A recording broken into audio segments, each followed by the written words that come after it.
चलिए, बहुत बढ़िया। आप सभी लोगों का 10 क्लास में स्वागत है और 10 क्लास में फिजिक्स का अंतिम चैप्टर देख लीजिए। यही ना बचा हुआ है जी, अंतिम है ना। तो चलिए अंतिम चैप्टर देख लीजिए जिसका नाम है ऊर्जा के स्रोत।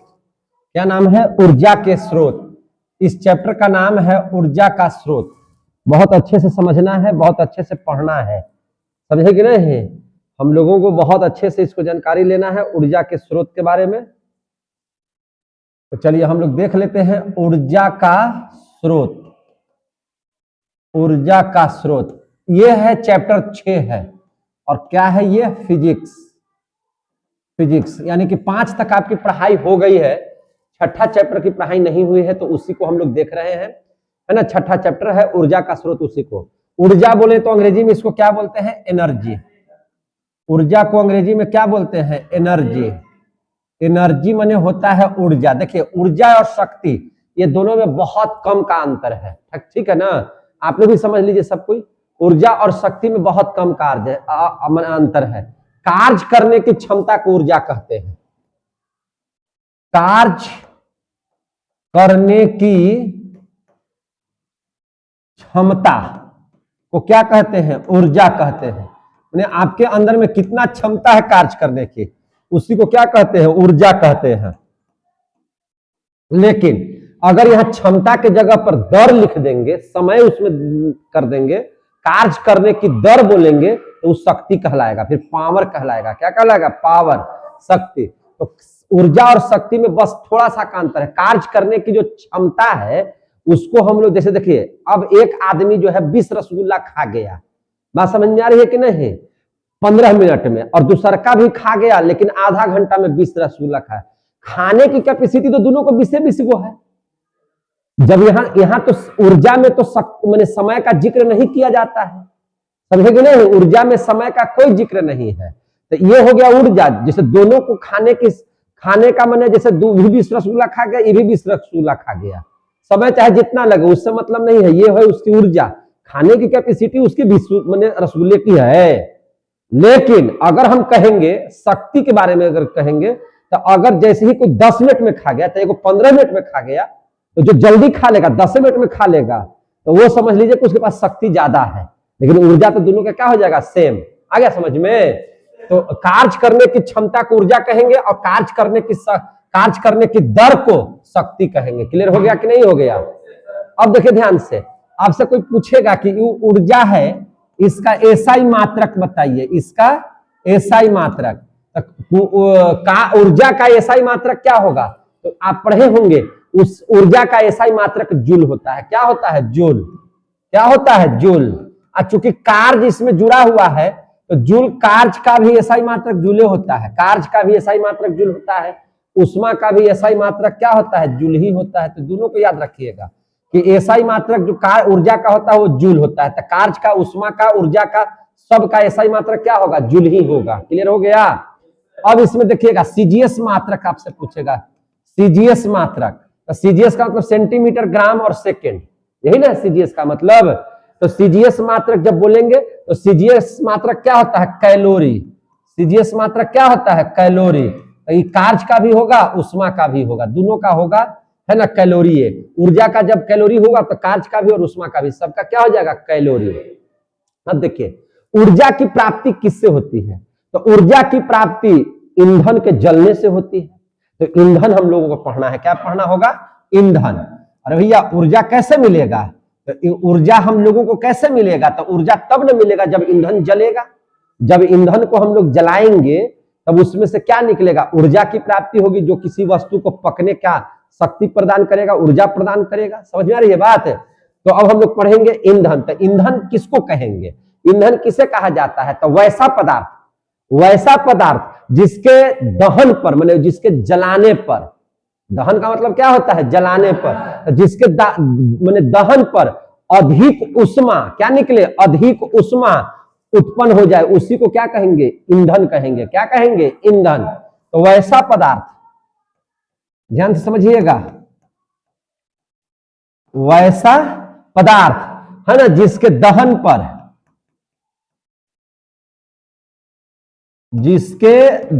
पर, है ना। दहन का मतलब हो गया कि जलाने पर अधिक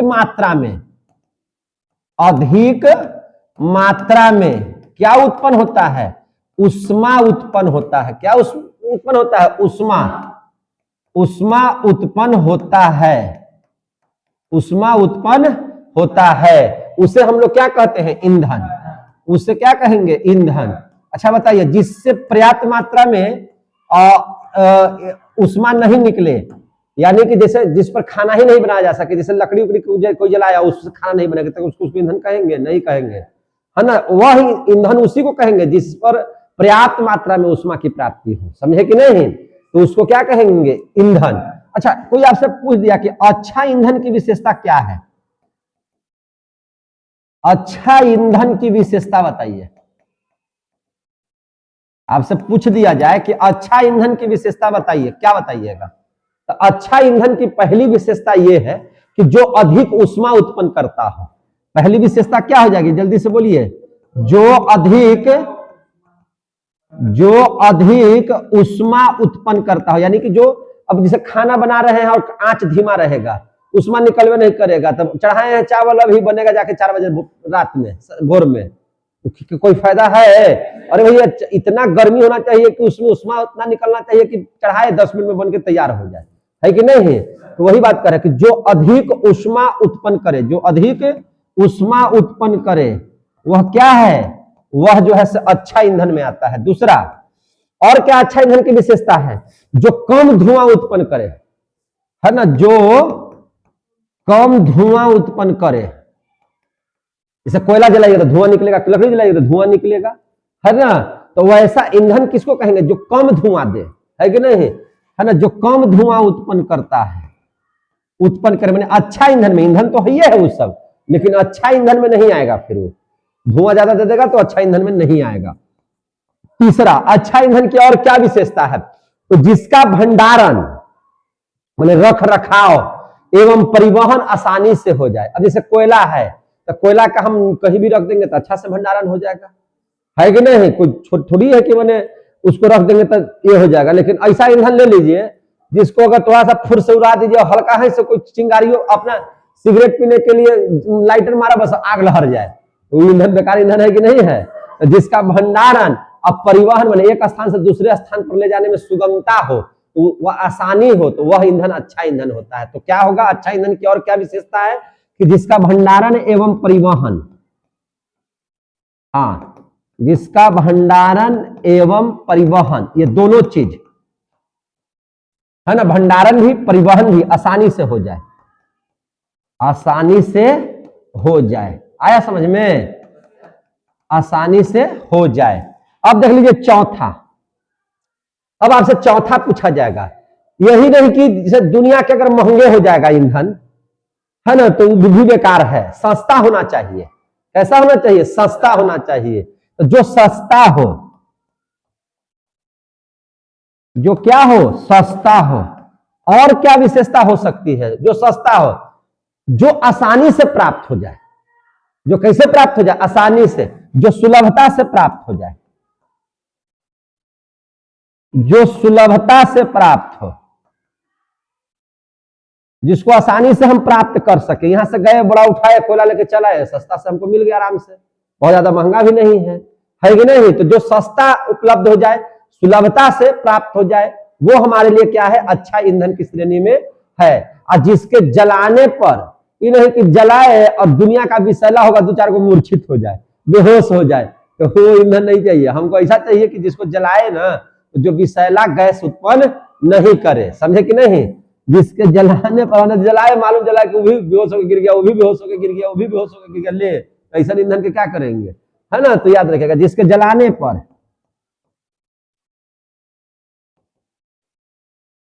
जिसके जलाने पर क्या हो, जिसके जलाने पर विषैला उत्पाद न बने,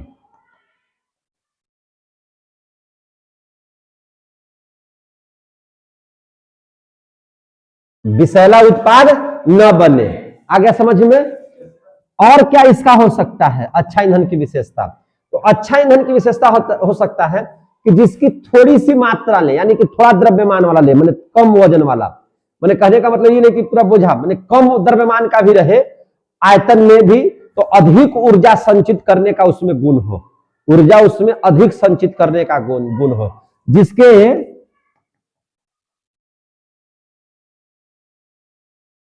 थोड़ा सा द्रव्यमान में, जिसके थोड़ा सा द्रव्यमान या आयतन, द्रव्यमान बोलिए या क्या बोलिए, आयतन में अधिक ऊर्जा संचित हो, अधिक ऊर्जा संचित हो। माने उस काम को करने के लिए जहां एक तरफ दुनिया का चाहिए सामान, वो कम ही चीज में कर दे, है कि नहीं। तो हमको ये अच्छा ईंधन की विशेषता है। तो आप ऊर्जा के स्रोत में सबसे पहले ऊर्जा के बारे में जान लिए, है ना, फिर ईंधन के बारे में सीख लिए और अच्छा ईंधन की विशेषता सीख लिए। अब देख लीजिए ऊर्जा बोले तो क्या, ध्यान से समझिए, ऊर्जा बोले तो क्या चीज। तो ऊर्जा बोले तो आप बहुत बढ़िया से जानते हैं कि ऊर्जा का जो स्रोत है, ऊर्जा के दो स्रोत हैं। ऊर्जा के कितने स्रोत हैं? दो ऊर्जा के स्रोत। तो ऊर्जा के दो स्रोत हैं। एक जो स्रोत है जिसको हम लोग कहते हैं परंपरागत, एक हो गया इसका उल्टा गैर परंपरागत।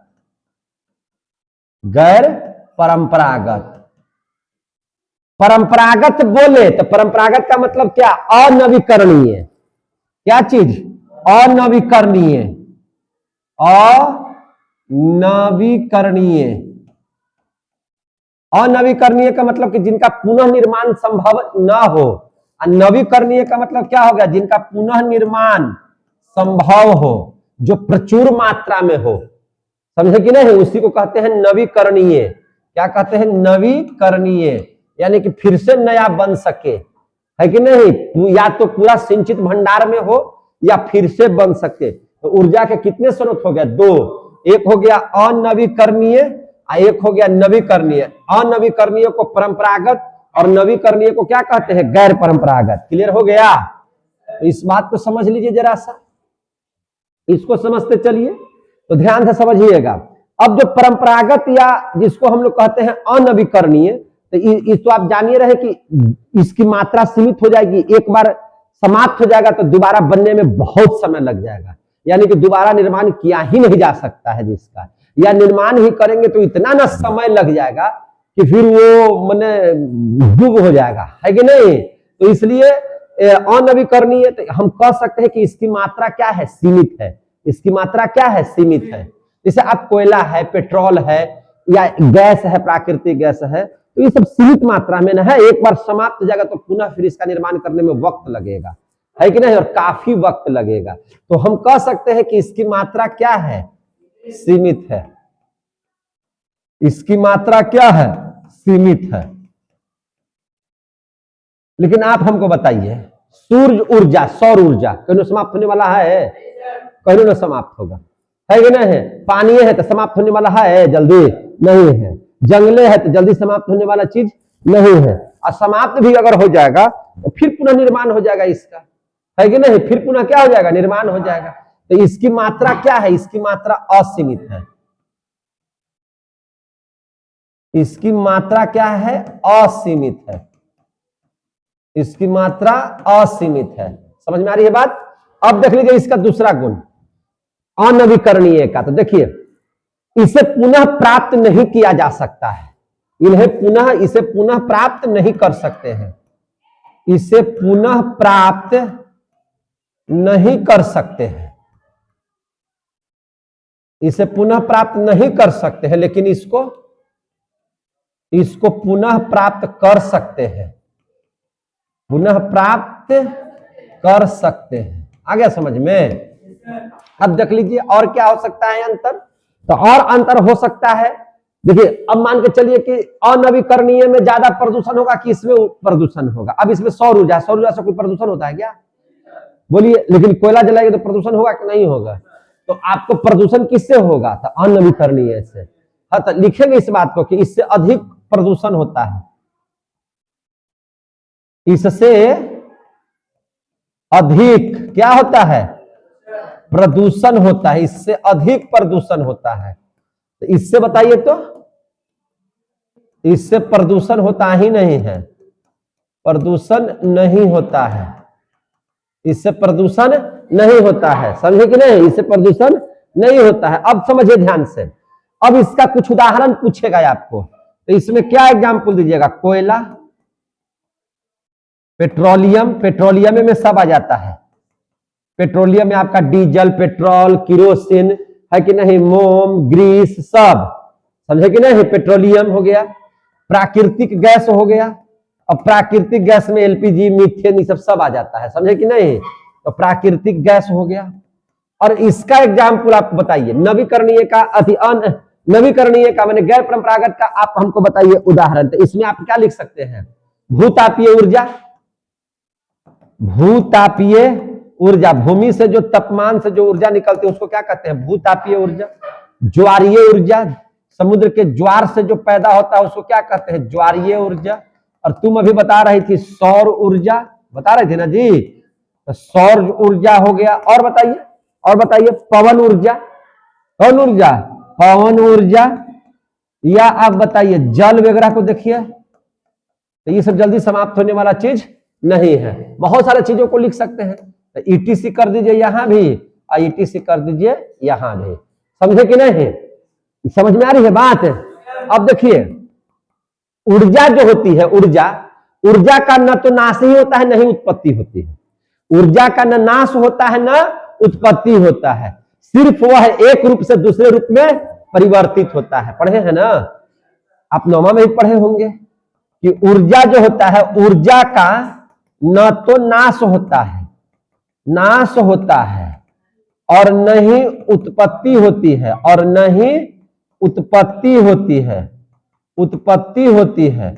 ऊर्जा का न तो नाश होता है और न ही उत्पत्ति होती है, बल्कि क्या होता है, तो बल्कि वह एक रूप से दूसरे रूप में परिवर्तित हो जाता है, वह एक रूप से दूसरे रूप में रूपांतरित हो जाती है, रूपांतरित हो जाती है ना, रूपांतरित हो जाती है। ऊर्जा का ह्रास होता ही नहीं है, समझ में आ रही है बात, ऊर्जा का ह्रास नहीं होता है, ऊर्जा का उत्पत्ति नहीं होता है, सिर्फ उसका परिवर्तन होता है। यहां तक की बात कितने बच्चों को समझ में आ गया समझ में सबको। अब देख लीजिए, अगर इस आधार पर देखेंगे तो अब देख लीजिए यांत्रिक ऊर्जा, क्या देखिएगा, यांत्रिक ऊर्जा। तो यांत्रिक ऊर्जा किसे कहेंगे, तो वैसा ऊर्जा जो किसी वस्तु के गति होने पर या उसके स्थिति के अनुसार, स्थिति बोले तो उसके पोजीशन के अनुसार जो ऊर्जा की प्राप्ति होगी, उसी को हम लोग बोलते हैं क्या चीज, यांत्रिक ऊर्जा। जैसे कोई चीज है, अगर वह गति में है तो एक ऊर्जा निकल रही है उससे, या कोई वस्तु है अगर ऊंचाई पर है या उसको खींच रहे हैं तो स्थिति है, हो गया वो। तो अगर स्थिति के अनुसार उसमें ऊर्जा का प्रवाह होने लगे या कोई गति करने लगा और उससे जो ऊर्जा की उत्पत्ति होगी तो उसको बोलेंगे हम लोग यांत्रिक ऊर्जा। क्या बोलेंगे, यांत्रिक ऊर्जा। तो इस आधार पर तो यांत्रिक ऊर्जा दो तरह का हो गया, एक हो गया आपका क्या चीज, गतिज ऊर्जा, और एक क्या हो गया, स्थितिज ऊर्जा। तो आप एक परिभाषा और बोल सकते हैं कि गतिज ऊर्जा और स्थितिज ऊर्जा के मेल को ही क्या कहते हैं, यांत्रिक ऊर्जा। ये भी तो बोल सकते हैं, यानी कि यहां से तो बोलिए सकते हैं ना जी कि यांत्रिक ऊर्जा इज इक्वल टू गतिज ऊर्जा प्लस स्थितिज ऊर्जा, है कि नहीं, स्थितिज ऊर्जा बोल सकते हैं कि नहीं बोल सकते हैं, बोलिए। गतिज ऊर्जा किसे कहेंगे, गतिज ऊर्जा बहुत साधारण चीज है। किसी गतिज ऊर्जा वैसे ऊर्जा को कहेंगे जो किसी भी वस्तु में अगर गति होता है और उससे जो उत्पन्न ऊर्जा होती है उसको गतिज ऊर्जा कहेंगे। स्थितिज ऊर्जा किसे कहेंगे, जो अपनी स्थिति से ऊर्जा की प्राप्ति करता है, मैंने स्थिति का मतलब पोजीशन से, ऊंचा है कि नीचा है, खिंचा रहा है कि ढीला है, उससे जो ऊर्जा की प्राप्ति होगी उसको क्या कहेंगे, स्थितिज ऊर्जा कहेंगे। क्लियर हो गया। तो वो अगर वस्तु गतिज में है तो स्थितिज ऊर्जा में परिवर्तित करेगा, स्थितिज ऊर्जा में तो गतिज ऊर्जा में परिवर्तित होगा। जैसे कुछ उदाहरण आपको हम देते हैं कैसे बदलता है। तो जैसे आपने देखा होगा, देखिए ध्यान से, जैसे स्थितिज ऊर्जा है, तो स्थितिज ऊर्जा जो है अभी स्थिर है अभी, और इसमें जब गति निकाल दीजिएगा तो ये गतिज ऊर्जा हो जाएगा। या कोई गति में है और उसको स्थिर कर दीजिएगा तो स्थितिज ऊर्जा में बदल जाएगा। देख रहे हैं कि नहीं, विराम में कर दीजिएगा तो स्थितिज ऊर्जा में आ जाएगा। वो समझ में आ रही है ना बात? तो ये चेंज होता है। अब इसी पर आधारित है सारा चीज। देखिए कैसे से आप पढ़े होंगे डायनेमो, इसके पिछले चैप्टर में है ना, इसके पिछले चैप्टर में पढ़े होंगे इलेक्ट्रिक में डायनेमो के बारे में। डायनेमो ध्यान से समझिए, डायनेमो के बारे में कुछ उदाहरण दे दे के समझा देते हैं। तो डायनेमो क्या करता है? तो डायनेमो जो है, डायनेमो क्या कर, उसी को कहते हैं विद्युत जनित्र। क्या बोलते हैं? विद्युत जनित्र। अब विद्युत जनित्र ना समझ रहे हैं तो भैया जनरेटर समझ में आ रहा है? चालू कर जनरेटर, सुने कि नहीं? चालू चालू कर जनरेटर, हैंडल घुमाओ जनरेटर चालू कर, डीजे बजा, है कि नहीं? तो अब इस बात को समझिए, जनरेटर चालू करते तो जनरेटर में कौन काम करता है? डायनेमो। क्या काम करता है? डायनेमो। तो डायनेमो क्या करता है आप हमको बताइए। यह यांत्रिक ऊर्जा को विद्युत ऊर्जा में बदल देता है। करंट सटाइए, सब चालू हो जाएगा, लाइन दे देगा, उसको छू के देखिएगा, टन करेगा, है कि नहीं? तो याद रखिएगा, तो डायनेमो जो होता है वह क्या किया? डायनेमो क्या किया? डायनेमो यांत्रिक ऊर्जा को विद्युत ऊर्जा में बदल दिया। यांत्रिक ऊर्जा को किसमें दे दिया?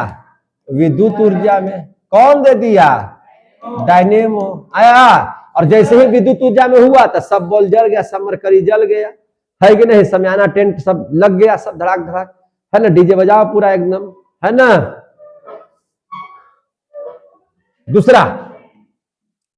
दूसरा समझिए। दूसरा, आप विद्युत मोटर देखे होंगे। क्या देखते होंगे?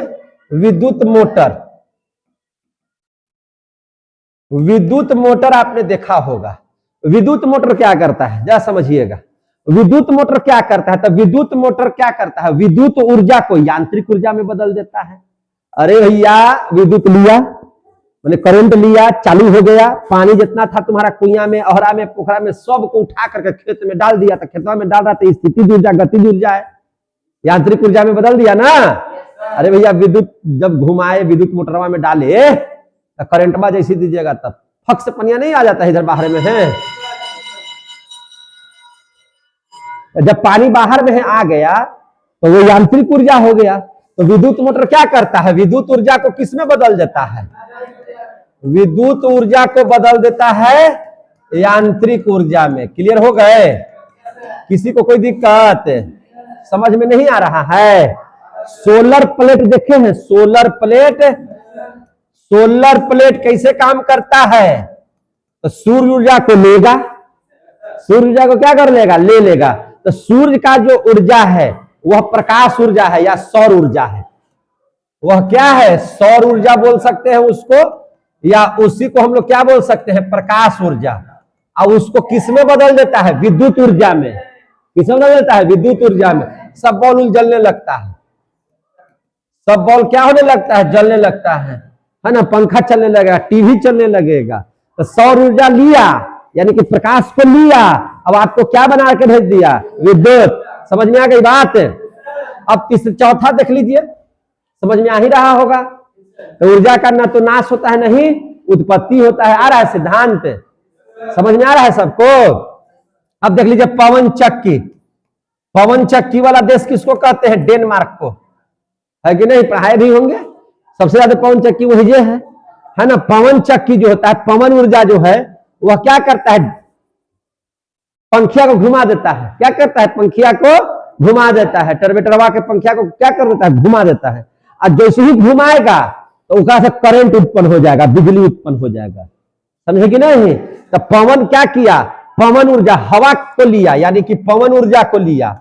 अब पवन ऊर्जा से इसको किस में बदल दिया? विद्युत ऊर्जा में। किस में बदल दिया? विद्युत ऊर्जा में। क्लियर हो रहे हैं? पांचवा समझ लीजिए। आप बैटरी देखे हैं? बैटरी, तो बैटरी में क्या रहता है? प्लेट उलेट रहता है। तो बैटरी रासायनिक ऊर्जा है उसमें भरा हुआ, सब प्लेट डाला हुआ है, पानी डाला हुआ है, सब कुछ वो खोलता है, यानी कि रासायनिक ऊर्जा है। कैसी ऊर्जा है? रासायनिक ऊर्जा। और रासायनिक ऊर्जा, अब बैटरिया क्या करता है? जब चार्ज हो जाता है तो आपका बॉल जला देगा, आपका पंखा चला देगा, टीवी चला देगा, कुछ लगा है वो, सीसीटीवी कैमरा चला देगा, मोबाइल चार्ज कर देगा। तो यानी कि रासायनिक ऊर्जा को किस में बदल दिया? विद्युत ऊर्जा में बदल दिया। आ रहा है समझ में? विद्युत ऊर्जा में बदल दिया। अब देख लीजिए लाउड स्पीकर, जिसको डीजे उजे कुछ भी कर सकते हैं, है कि नहीं? क्या समझ रहे हैं? लाउड स्पीकर, लाउड स्पीकर में करंट दीजिए, ये देखिए नीचे रखा हुआ है ना, इसमें करंट देते हैं, तो करंट देते हैं तो क्या करता है? विद्युत ऊर्जा दी। करंट देने का मतलब क्या है? आपने क्या दे दिया? विद्युत ऊर्जा दे दिया। और यहां से देखिएगा इस साउंड जो लगा हुआ है उसमें से आवाज निकलना मेरा शुरू हो गया। क्या हो जाएगा? आवाज निकलना शुरू। तो कौन ऊर्जा कहेंगे? ध्वनि ऊर्जा, है ना। इसको किसमें बदल देता है? ध्वनि ऊर्जा में बदल देता है। ध्वनि ऊर्जा में बदल दिया। समझ में आया बात है? तो ये हो गया लाउड स्पीकर का काम में, समझ लिए। तो इस प्रकार से आपने क्या देखा? इस प्रकार से आपने देखा कि ऊर्जा का रूप में परिवर्तन होता है। ऊर्जा का रूप में क्या हो रहा है? परिवर्तन, रूपांतरित हो रहा है ऊर्जा। क्लियर हो गया? फिजिक्स पढ़ रहे हैं आप लोग, समझे कि नहीं? टरबाइन जो होता है, अब उसको जब देखेंगे हम लोग कैसे। अब विद्युत उत्पन्न कैसे होता है टरबाइन से? भैया कैसे, ध्यान समझिए। आपसे कोई पूछेगा कि विद्युत उत्पन्न कैसे होता है, तो लिख दीजिए टरबाइन से।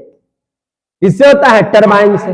मान लो एक टरबाइन है, तो इसमें को पंखी लगल रहेगा, ये पंखा नचेगा।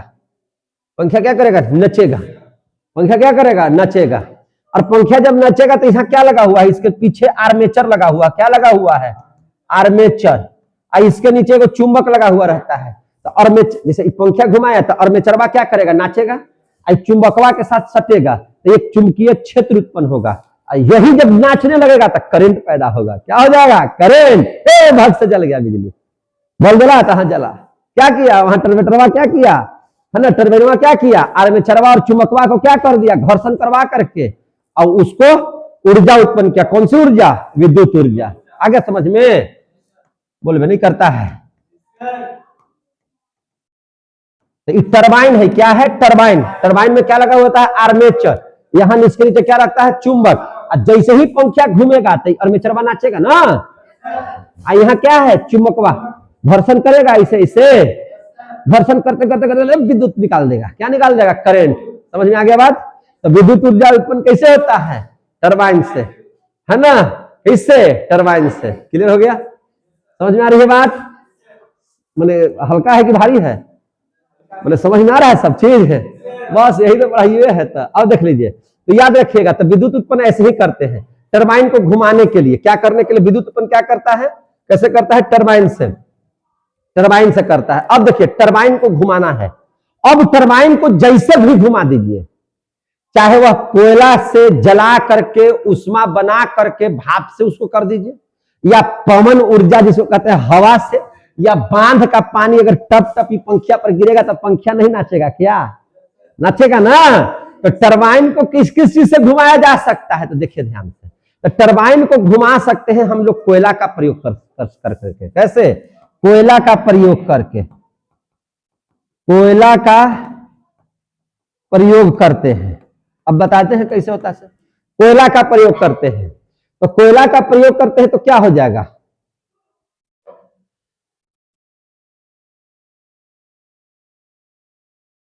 कोयला का प्रयोग करेंगे तो इसको क्या बोलेंगे?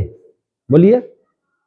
अब देखिए होता क्या है, समझिए ध्यान से, कि जो सब जगह टरबाइन तो आपका लगाना ही होगा। टरबाइन आपका सब जगह लगेगा। टरबाइन आपका सब जगह लगेगा। अब देखिए यहां पे एक बहुत बड़ा जो है क्या रहता है, इसको क्या बोल सकते हैं? हौजा। हौज कहिए ना इसको, हौज। यहां पर क्या डाला हुआ है? पानी। क्या डाला हुआ है? पानी। बहुत बड़ा होगा, थोड़ा बहुत नहीं बता रहे हैं, बुढ़वा भर के नहीं बता रहे हैं, बहुत बड़ा, समझे कि नहीं? और इसके नीचे लगा दीजिए कोयला लगा करके आग। क्या लगा दीजिए? कोयला डाल करके क्या लगा दीजिए? आग। लग गया आग। पनिया क्या होगा? खौलेगा। पनिया क्या होगा? खौलेगा।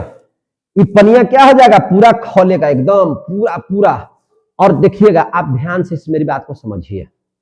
आप जब भाप को नहीं निकलने दीजिएगा तो भफवा देखते हैं जो ऊपर से थरिया या छिपा वगैरह जिसको कहते हैं आप रखते हैं, उसको क्या करता है?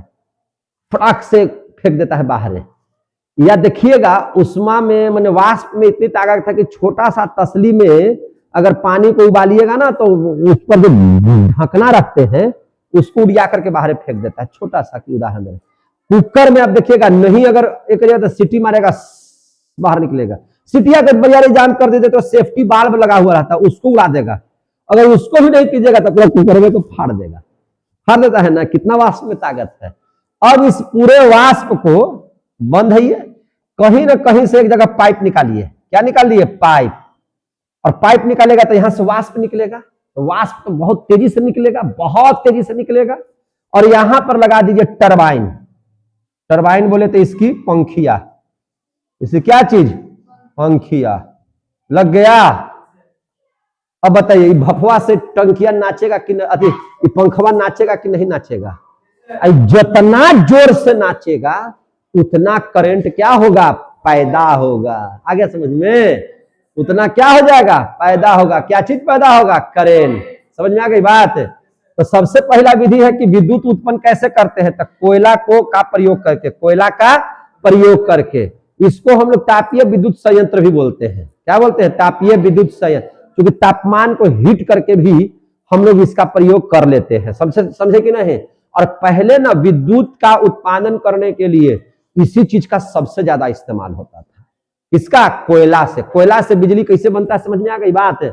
तो टरबाइन, टरबाइनों का इतना ही छोटा होगा, बड़ा बड़ा टरबाइन होगा, है ना? या एक मात्रा में नहीं, बहुत सारे होंगे और सबको घुमा रहा है और करंट क्या निकाल रहा है? वहां से हो रहा है। दूसरा जब पढ़िएगा तो जल विद्युत संयंत्र पढ़िएगा। क्या पढ़िएगा? जल विद्युत संयंत्र। तो जल विद्युत संयंत्र किसे कहेंगे? देखिए ध्यान से, जल विद्युत संयंत्र।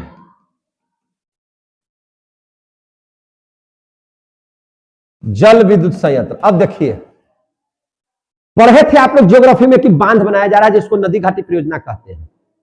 जहां जहां भी बांध बनाया गया है, तो जहां पर बांध बनाया जाएगा तो मान लीजिए कि यहां पर बांध बना दिए हैं, तो ये तो इसका जमीन जो होगा सो ऊपर होगा और इधर का जमीन क्या होगा? थोड़ा नीचे होगा।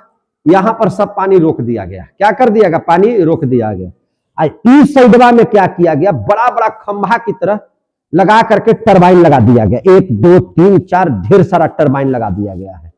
अब जैसे ही पनिया छोड़ेगा, तो पनिया जैसे ही छोड़ेगा, देखो ना भाई, जैसे पानी छोड़ा और यहां पर क्या लगा हुआ है? टरबाइन लगा हुआ है। क्या लगा हुआ है? टरबाइन लगा हुआ है। बोलबे नहीं करता है यार।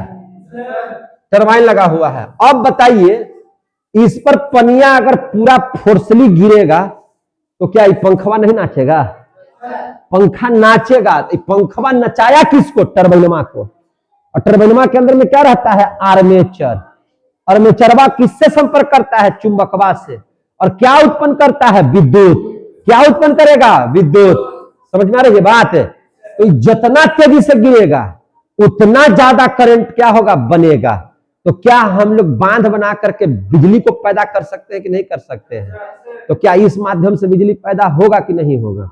और आज के डेट में सबसे ज्यादा बिजली के उत्पादन हम लोग इसी चीज से करते हैं। बांध बनाने का मूल मकसद जो है बिजली पैदा करना भी है ना? गांव और अति जगह को तो बचाना ही है, हम लोगों को बिजली भी पैदा करना होता है। समझे कि नहीं है? वही वह बिजली पैदा करना होता है। एक समझ में आ गई बात? क्या करना होता है? बिजली पैदा करना है। ठीक है, तो इससे भी बिजली पैदा करेंगे। कैसे करेंगे आप लोग समझ में आ गई बात? तीसरा चीज है पवन ऊर्जा। क्या चीज है? पवन ऊर्जा, या बोले तो पवन चक्की। तो पवन चक्की में क्या होता है? अब देखिएगा, पवन चक्की उस जगह पर लगाया जाता है जहां हवा निरंतर बहते रहे और हवा का रफ्तार कितना हो? कम से कम 15 किलोमीटर प्रति घंटा होना चाहिए। हवा का रफ्तार कितना होना चाहिए? 15 किलोमीटर प्रति घंटा। तो ये ज्यादातर लगेगा कहां? समुद्र के किनारे वाला जगह में। समुद्र के किनारे वाला जगह में। तो सर क्यों? तो वहां हवा तेजी से चलता है। कैसे? वहां की धरती होती है गरम। धरती क्या होती है? गरम। और पानी क्या करता है? उसको ठंडा। तो ठंडी हवाएं गर्मी पाकर के कहां जाती है? आसमान में। कहां जाएगी? आसमान में। जैसे ही हवाएं गर्म होंगी तो कहां भागेंगी? ऊपर। उस जो नीचे खाली स्थान को भरने के लिए ठंडी हवाएं तेजी से वहां घुसेंगी। क्या होगी? तेजी से वहां घुसेगी, और जब वो तेजी से घुसेगी तो वो भी गर्म हो जाएगी, और गर्म होकर के फिर वो भी उड़ेगी। और यह प्रक्रिया निरंतर क्या होते रहता है? चलते रहता है पूरा किनारे वाला क्षेत्र में। बताइए हमेशा वहां हवा चलेगा कि नहीं चलेगा? इसलिए समुद्र किनारे देखते हैं खड़ा होकर के हम लोग क्या करते हैं, पूरा एकदम शर्ट उड़िया रहा है, बाल उड़िया रहा है, एकदम है कि नहीं? यानी कि हवा का स्पीड क्या है? तेज है। हवा का स्पीड क्या हो जाता है? तेज। बात समझ में आती है? हो समझे कि नहीं? गर्म हवा उड़ेगा, उसको जब भरने के लिए ठंडा हवा घुसेगा, और यह इतना तेजी से होता है जितना हम बोल रहे हैं वो से ज्यादा। समझे कि नहीं? और इस प्रकार से वहां पर हमेशा हवा का स्पीड बना हुआ रहता है। तो हवा कम से कम कितना किलोमीटर प्रति घंटा का चाहिए? तो हवा का स्पीड चाहिए कितना? 15 किलोमीटर प्रति घंटा। कितना? 15 किलोमीटर प्रति घंटा। समझे कि नहीं? ज्यादा रहेगा तो और बढ़िया है, इसे कम नहीं रहना चाहिए। और जैसे ही हवा इस पंखवा पर जाएगा मेरे भाई, हवा कहां जाएगा? पंखवा पर जाएगा, तो बोलो पंखवा नाचेगा कि नहीं नाचेगा? अब पंखा नाचा, हमको आर्मेचर को घुमाना है, चाहे जैसे घुमाइए, चाहे वो ताप से घुमा दीजिए, वाष्प से घुमाइए, चाहे जो है से बांध का पानी गिरा करके नचाइए, चाहे जो है से आप पवन चक्की चला करके नचाइए, लेकिन ये पंखा टरबाइन का घूमना चाहिए। समझे कि नहीं समझे? आई घूमेगा तो करंट पैदा होगा। समझे कि नहीं? तो सबसे ज्यादा पवन चक्की, सबसे ज्यादा पवन चक्की कहां है? डेनमार्क में है। इसीलिए डेनमार्क को कहते हैं पवन चक्की वाला देश। क्या बोलते हैं? पवन चक्की वाला देश। आ गया समझ में? बिजली उत्पादन कर रहे हैं तो आप लोग भी अब शुरू कीजिए, बिजली उत्पादन कैसे होता है। समझे कि नहीं? तो इस प्रकार से हम लोग ये कर सकते हैं बिजली का उत्पादन। अब और समझ लीजिए जरा सा। मजा आ रहा है आप लोगों को? समझ में आ रहा है कि नहीं आ रहा है? आ रहा है ऊर्जा समझ में? ऊर्जा का स्रोत समझ में आ रहा है? हाँ हाँ ठीक है। अब देख लीजिए, समुद्र के द्वारा भी ऊर्जा की प्राप्ति होती है। कैसे होती है? ध्यान दो। समुद्र के द्वारा ऊर्जा की प्राप्ति कैसे होगी? समुद्र के द्वारा ऊर्जा की प्राप्ति कैसे होगी? ठीक है, तो देखिए समुद्र के द्वारा 3 तरह की ऊर्जा की प्राप्ति होती है। कितना तरह का? 3 तरह का। एक होता है ज्वारीय ऊर्जा, एक क्या होता है? ज्वारीय ऊर्जा। एक होता है तरंग ऊर्जा। एक ऊर्जा जो होती है उसको हम लोग कहते हैं, है ना, यहां तो समझ लिए कि जल विद्युत संयंत्र में क्या होता है? बांध द्वारा, समझ गए थे ना जी। और एक होता है, हम याद करने के लिए ऐसा बोल रहे हैं कि एक होता है ज्वारीय ऊर्जा, एक होता है तरंग ऊर्जा, एक होता है महासागरीय तापीय ऊर्जा। महासागरीय तापीय ऊर्जा आ गया समझ में? महासागरीय तापीय ऊर्जा। अब समझिए क्या होगा से, ऐसे ही समझ जाइएगा, ऐसे ही समझ जाइएगा। कैसे? देखिए, ज्वारीय ऊर्जा किसे कहेंगे? समझ में आ रही है बात? ज्वारीय ऊर्जा किसको कहेंगे? देखिए ध्यान से, ज्वार आया, क्या आया? ज्वार आया। तो देखिए समुद्र में ज्वार भाटा आता है, तो ज्वार भाटा किसको कहेंगे? अगर पानी आया तो ज्वार ना दे, उधर से आता है पनिया हल्फा मचाते हुए पहुंच गया वहां तक, तो हम भी बैठे रहते हैं समुद्र में, तो क्या आते हैं? पनिया खींच करके उधर कर दिया, और पनिया का उधर रह जाता है, उतरता है कि नहीं उतरता है? फिर उतरेगा तो हम लोग ससरा के नीचे चल जाते हैं, ओकरे में ढेर आदमी घिंचा करके पीछे समुद्र में पहुंच जाता है, छटपटाता है, बचा बचा बचा बचा बचा। एनडीआरएफ का जवान उसे फिर क्या करता है? बचाता है। तो जब पानी ऊपरे गया तो ज्वार, और जब पनिया नीचे लौटा तो भाटा, उसको क्या बोलेंगे? ज्वार भाटा। पानी जब ऊपरे लहरा मारा तो जवार, नीचे बैठा तो भाटा। इसी को क्या कहते हैं? जवार भाटा। तो जैसे ही पनिया जाएगा ऊपरे, बस दरवाजा बंद कर दीजिए, सरह पानी एकरे में। नहीं समझे मेरी बात? समझे? तो तनी सुन पानी आ वही इतना सुन, अरे आता तो पूरा लहरे ना आता है। जैसे ही लहरा आया हड़ाक से, बस वो अपनी गेट बनाया हुआ रहता है लोहा वहा का, बंद कर दिया, सब पानी अंदर, सब पानी अंदर। अब लौटना चाह रहा था, एकरे में हचाक से इसे रह जा रहा है। आ रहा है समझ में? हल्फा मचाते हुए रह जा रहा है। वो पनिया को क्या कीजिए? वो पनिया को किसी विधि के माध्यम से गिराइए उसी पर, जैसे इसमें गिरा रहे थे, नीचे में टरबाइन लगा करके, है ना। अब उसको इस पर गिराइए, तो इस पर गिराइएगा तो घिरनी नाचेगा, घिरनी नाचेगा। अब फिर से टरबाइन चलेगा, आर्मेचर घूमेगा, है ना, चुंबक से सटेगा, विद्युत की उत्पत्ति होगी। तो ये किसके माध्यम से हम कर रहे थे? समुद्र के ज्वार के माध्यम से ऊर्जा का उत्पत्ति कर रहे थे। इसीलिए इसको हम लोग क्या कहेंगे? ज्वारीय ऊर्जा। इसको क्या कहेंगे? ज्वारीय ऊर्जा। समझ में आ गई बात बाबूआ? समझ में आया? कोई दिक्कत नहीं? दिक्कत है तो बोलो। अब आता है तरंग ऊर्जा। तरंग किसको कहेंगे? पनिया चलता है, चल रहा है ऐसे ऐसे चल रहा है तरंग में, नाव पर बैठेगा तब ना पता चलेगा, ऐसे ऐसे होते रहेगा। यानी कि क्या है? तरंग है। समझे कि नहीं? उससे जो ऊर्जा उत्पन्न होगी उसको क्या कहेंगे? तरंगीय ऊर्जा। उससे जो ऊर्जा उत्पत्ति होगी उसको क्या कहेंगे? तरंगीय ऊर्जा। अब महासागरीय ताप ऊर्जा का मतलब हो गया, वही हम बताए थे अभी आपको। भूमि जो है, महासागरीय ताप का मतलब क्या होता है? भूमि जो है गर्म है, भूमि क्या है? गर्म है। और सागर जो है वहां पर उसको क्या कर रहा है? ठंडा। तो वहां से हवा को क्या कर रहा है? उठा रहा है, वो उठा रहा है। समझे कि नहीं? तो महासागर के ताप से जो ऊर्जा उत्पन्न होगा उसको हम लोग क्या कहेंगे? महासागरीय तापीय ऊर्जा कहेंगे। महासागरीय उसको तापीय ऊर्जा कहेंगे। क्लियर हो गया? एक होता है भूतापीय ऊर्जा। एक क्या होता है? भूतापीय ऊर्जा। देखिए, भूतापीय ऊर्जा किसको कहेंगे? जहां का पृथ्वी गर्म हो। तो पृथ्वी कहां का गर्म होगा? जहां पे ज्वालामुखी ज्यादा आता होगा। जिस जगह पे ज्वालामुखी ज्यादा आता है उसको क्या कहते हैं?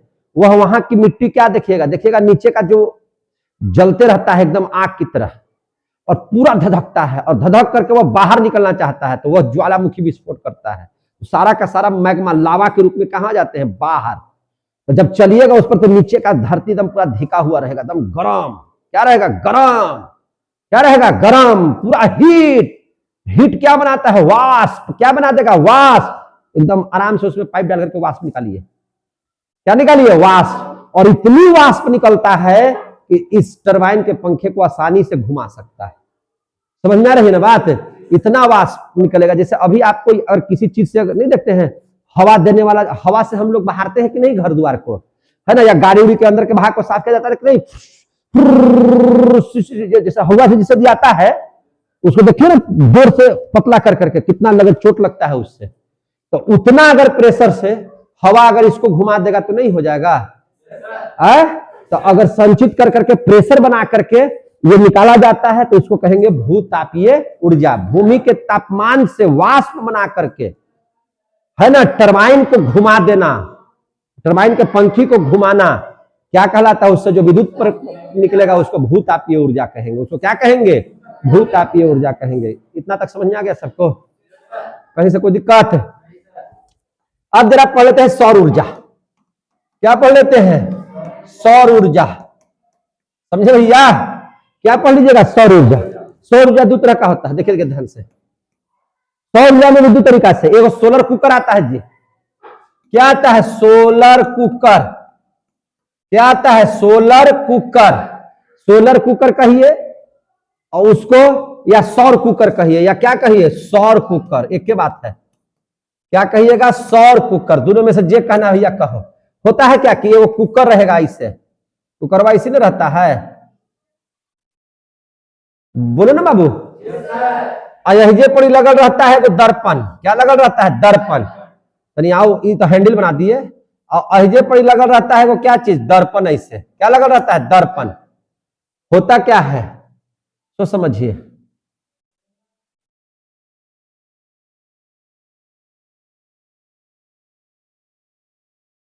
दर्पण रहता है, देखिएगा कुकरवा को। अब इसमें जितना सूर्य का जो किरण आता है, ऐसे सूर्य का जो किरण आता है, आया किरण, तो देखिए एक चीज आपको बताते हैं, इन सभी में एक दर्पण लगा हुआ रहता है जिसको कहते हैं अवतल दर्पण। अवतल दर्पण ही क्यों लगाया जाता है बताइए? इसलिए अवतल दर्पण लगाया जाता है कि अवतल दर्पण कितना भी किरण हो उसको एक के बिंदु पर यहां ले आता है, किसी एक बिंदु पर। जितना प्रकाश आएगा सब एक बिंदु पर, सबको एक बिंदु पर कर देगा अवतलवा। अवतल बोले तो जिसका ई वाला पेटवा दबल हो अवतल, और जगह पेटवा उठल हो उत्तल। सीधी सी बात, दब गया तो सब किरणवा को अंदर ही घुसा दिया, नभिये के अंदर में एकदम एक के पॉइंट वहां पर सब इधर से उधर एक जगह, एक जगह यहां पड़ा तो आईना क्या करता है? रिफ्लेक्ट। क्या करता है? रिफ्लेक्ट। सबको रिफ्लेक्ट करके किरणवा को कहां घुसा दिया? इसमें, कुकरवा में। कहां? कुकरवा में। आप जानते हैं कि इसका नीचे वाला पेंदिया करिया रंग के होता है। किस कलर का होता है मेरे भाई? करिया करिया, एकदम भुच्चड़ करिया रहता है, भैंसिया नियत। ठीक है कि नहीं? बात समझ में आ रही है? कैसा रहता है? भुच्चड़ करिया रहता है। आप वो करिका जानते हैं ना कि उष्मा को अवशोषित करता है। काला चीज उष्मा को क्या करता है? अवशोषित। गर्मी के दिन में अगर करिया करिया पहन करके निकलिएगा ना तब पूरा शरीर जल जाएगा, सब उष्मा अंदर जाएगा, अंदर से बाहर निकलिए नहीं रहा है। और जब निकलेगा नहीं तो त्वचा क्या हो जाएगा? जल जाएगा। गर्मिया से सब देख रहे हैं फट रहा है, सब चमड़े भी उधर जाते। इसलिए करिया कपड़ा जाड़ा में पहनिए और उजला कपड़ा गर्मी में पहनिए। समझ में आई बात? तो पूरा किरण इसमें आया, सब किरण को क्या कर लिया? पकड़ लिया। ये तू पकड़ता, सब पकड़ लिया, सब किरण को पकड़ लिया। तो अब बताइए, सब जो सूर्य का किरण है सब इसमें जाएगा तो इका गर्म होगा कि ठंडा होगा? इतना गर्म हो जाता है, इतना गर्म हो जाता है, इतना गर्म हो जाता है, खाना बन जाता है। क्या बन जाता है? खाना बन। अरे जो उष्मा उसमें जा रहे निकलिए नहीं रहे तो सब गर्मी ना हो जाएगा। मारेगा सीटी, हुक, 2 सीटी मारा, चावल बन के तैयार हो गया। तो सूर्य से उष्मा की प्राप्ति करके सोलर कुकर, सौर कुकर, हम लोग जिसको से उसे खाना बना रहे हैं कि नहीं बना रहे हैं? ऊर्जा है कि नहीं है? ना बोलिए, ऊर्जा है कि नहीं है? इसमें कौन सा दर्पण लगाया जाता है? क्यों? कि सूर्य की सारी किरणें एक ही बिंदु पर आए, वहां से रिफ्लेक्ट होकर कहां जाए? कुकर में जाए। कहां जाए? कुकर में जाए। समझ में आ गया? दूसरों को समझा सकते हैं कि कैसे काम करता है इसे। एक सुने होंगे सौर प्लेट, एक सुने होंगे क्या चीज? सौर प्लेट, जो लगाया जाता है छतवा के ऊपर, सौर प्लेट लगाते हैं। सौर प्लेट कैसा रहता है? देखिए ना, ऐसा रहेगा, ए ए ए ए ए ए ए ए ए रहता है कि नहीं? इसे सौर प्लेटवा। तो सौर प्लेटवा क्या करता है? सौर ऊर्जा को किसमें बदल देता है? विद्युत ऊर्जा में। सौर ऊर्जा को किसमें बदल देता है? विद्युत ऊर्जा में। सौर प्लेट सौर ऊर्जा को क्या बदल देगा? सौर ऊर्जा को विद्युत ऊर्जा में, विद्युत ऊर्जा में। अब देखिए यहां पे ध्यान से, एक चीज और नहीं बताए, अभी बताइए। और देखिए नीचे, अच्छा ई वाला जो है नवीकरणीय है कि अनवीकरणीय है? अनवीकरणीय भैया, कोयलवा तो समाप्त हो जाएगा ना, तो अनवीकरणीय है। कौन? ये विद्युत उत्पन्न कैसे करेंगे? तो कोयला से अगर करवाइएगा तो ये अनवीकरणीय है। लेकिन भैया ई वाला क्या है जी? ई वाला बंधवा वाला नवीकरणीय, समाप्त होना है इसको। ये क्या है? नवीकरणीय। देख रहे हैं ना, समाप्त होना, ये सब समाप्त होना है, नवीकरणीय। आ गया समझ में? इस सब नवीकरणीय ऊर्जा है। क्लियर हो गया कि नहीं हो गया? तो अब देखिए इस सौर प्लेट में क्या है? सौर ऊर्जा का विद्युत ऊर्जा में बदलता है। कौन सा बदलता है? ये नवीकरणीय क्या नवीकरणीय? नवीकरणीय। सौर ऊर्जा नवीकरणीय ना है जी, गैर परंपरागत ना है, तो भुला जाता है अपने में। अब देखिए सोलर प्लेट में जो उपधातु लगा हुआ रहता है, ये सब क्या है? उपधातु। उपधातु बोले तो क्या चीज? सिलिकॉन। कौन चीज? सिलिकॉन। क्या लगा हुआ है? सिलिकॉन। क्या लगा हुआ है? सिलिकॉन। और सौर सेल में ये सब क्या करता है? सूर्य के किरण को अवशोषित करता है। क्या करता है? सूर्य के किरण को अवशोषित करता है ना? और सूर्य के किरण को अवशोषित करके पैनल का निर्माण करता है। क्या चीज का? पैनल का।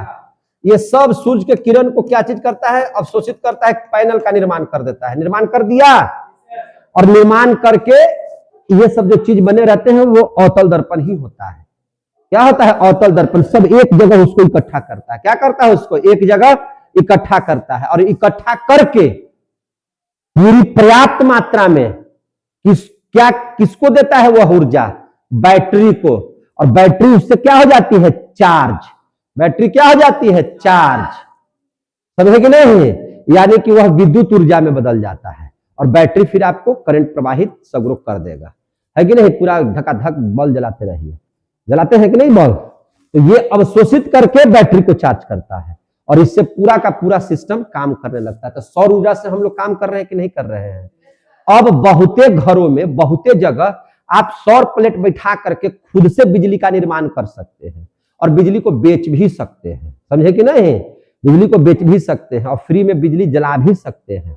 तो याद हो गया कि नहीं हो गया। तो इस सब में भी किसका प्रयोग किया जाता है, तो इस सब में भी सौर ऊर्जा का प्रयोग करते हैं, अवतल दर्पण का प्रयोग करते हैं। तो सौर सेल के संयोजन से, है ना, सौर जो पैनल बनता है, लिख देते हैं जो सेलवन है, तो सौर सेल के संयोजन से क्या बनता है, सौर पैनल बनता है। क्या बनता है, सौर पैनल बनता है। और फिर ये क्या करता है ना, ये फिर क्या करता है, उसको करंट प्रवाहित कर देता है। अब देखिए ये खत्म होने वाला है। सूर्य की आयु कितना है, सूर्य की आयु कितना है, सूर्य की आयु 10 अरब वर्ष है। कितना वर्ष है, 10 अरब वर्ष। कई बार जन्म लीजिएगा ये आपको पता है, भयंकर आयु है इसका। अरब समझते हैं ना, 10 अरब वर्ष, जिसमें 5 अरब वर्ष जिंदा रह गए हैं। 5 अरब वर्ष सूर्य जल चुका है। अब कितना दिन जिंदा रहना है, 5 अरब वर्ष। और पहले धरती खाक हो जाएगी। जब सूर्य अपने उम्र को पार कर रहे होंगे तब यह लाल हो जाएंगे और ये सिर्फ पृथ्वी को नहीं, जितना ग्रह है सबको निगल जाएगी। उस समय पूरा ब्रह्मांड को ताप जाएगी वो सूर्य। कब जब वो मरेगी तब। तो पहले ही कई एक बार पृथ्वी अभी मरेगा से देखिए ना, अभी 5 अरब तनी मनी होता है। एक वर्ष में तो 365 दिन हमनी के होते होते बड़े समय लग जाता है। समझ में आ गई बात ना। तो सूर्य की आयु भी आप लोगों को बता दिए चलते चलते। अब देख लीजिएगा नाभिकीय ऊर्जा के बारे में समझ लीजिए। किस ऊर्जा के बारे में समझ लीजिएगा, नाभिकीय ऊर्जा। तो नाभिकीय ऊर्जा कितना तरह का, 2 तरह का। कितना तरह का, 2 तरह का नाभिकीय ऊर्जा। एक हो गया नाभिकीय विखंडन, एक होता है नाभिकीय संलयन। नाभिकीय विखंडन एक होता है नाभिकीय संलयन। नाभिकीय संलयन, ध्यान समझिएगा। नाभिकीय विखंडन क्या है, नाभिकीय संलयन क्या है। देखिए जब बड़ा नाभिक, नाभिक में न्यूट्रॉन होता है, याद रखिएगा। जब किसी भी परमाणु के नाभिक में क्या रहता है, न्यूट्रॉन, पढ़े हैं ना। और प्रोटॉन भी रहता है, न्यूट्रॉन और प्रोटॉन भी रहता है। और इलेक्ट्रॉन चारों तरफ चक्कर लगाते रहता है, तो पढ़े हैं। तो नाभिकीय विखंडन किसे कहते हैं, जब बड़ा नाभिक टूटता है तो 2 या 2 से नए नाभिक में उसका अगर मैंने 2 या 2 से अधिक भाग में अगर वो बंट जाए तो उसको कहते हैं नाभिकीय विखंडन। विखंडन का मतलब टूटना। जैसे ये बड़ा है नाभिक, ये टूट करके 2 गो बना लिया या 2 गो से अधिक बना लिया, तो इसको हम लोग क्या बोलेंगे, नाभिकीय विखंडन।